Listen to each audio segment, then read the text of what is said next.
Pero meron pa tayo isang balita na ihatid naman ni Mobile Giorno Francis Naku, Orso. feeling ko nakakainit ng ulo din. Sa Taguig at saka sa Makati. Panoorin na lang po natin.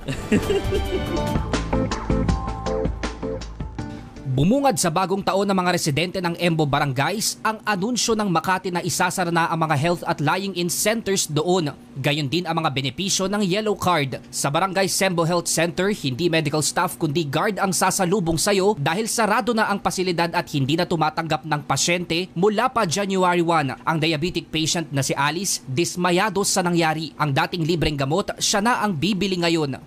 Ang aming Yellow Card hindi na nagagamit. Yung aming gamot na libre, wala na. Ano pong mangyayari sa amin?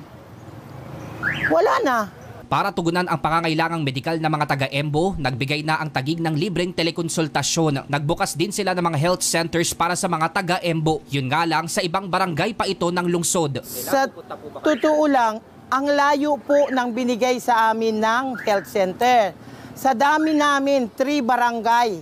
Sa palagay niyo po ba, kaya namin pumunta doon at parang pumila para magpa-check up. Unang araw ng bagong taon nang bawiin ng Makati City Government ang bisa ng Yellow Cards na inisyu sa mga residente ng Embo Barangays. Ibinibigay sa registered voters ng Makati ang Yellow Card kung saan libre ang check-up, gamot, maintenance at iba pang serbisyo sa mga health center at lying-in. Pati pagpapagamot sa ospital ng Makati, libre basta hindi lalagpas ng 5,000 pesos ang bill at hindi na rin mabigat ang 500 pesos na babayaran kahit pa umabot ng daan-daang libo ang hospital bill mo. Pero dahil paso na raw ang license to operate ng mga health center at paanakan na pinatayo ng Makati sa Embo Barangays, kailangan na itong isara. Kanina muling giniit ng Taguig sa pahayag nito na kailangan lang ng license to operate kung ang health center ay maituturing na primary care facility. Tanging Pitogo Health Center lang daw ang rehistradong primary care facility sa buong Embo. Sinabi rin ng Taguig na ang lupang kinatitirikan ng mga Embo Health Centers ay iginawad ng Estado at ang perang pinangpagawa rito ay mula sa buwis ng mga residente. Kaya mahiya naman daw sana ang Makati at serbisyo ang igawad sa mga tao imbes na pang-aabuso. Pero nauna nang sinabi ng Makati na bago pa man daw nila i-anunsyo ang pagsasara ng health centers, alam na raw ito ng Taguig at ang kinakailangang license to operate. Pero wala raw ginawa ang Taguig dito. Taguig din umano ang hindi nakikiisa sa kanila para magtuloy-tuloy ang libreng serbisyong medikal sa mga taga-Embo.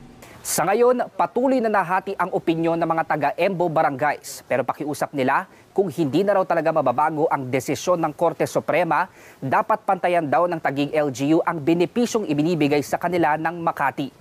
Mobile journalist Francis Orso po, hatid ang mukha ng balita.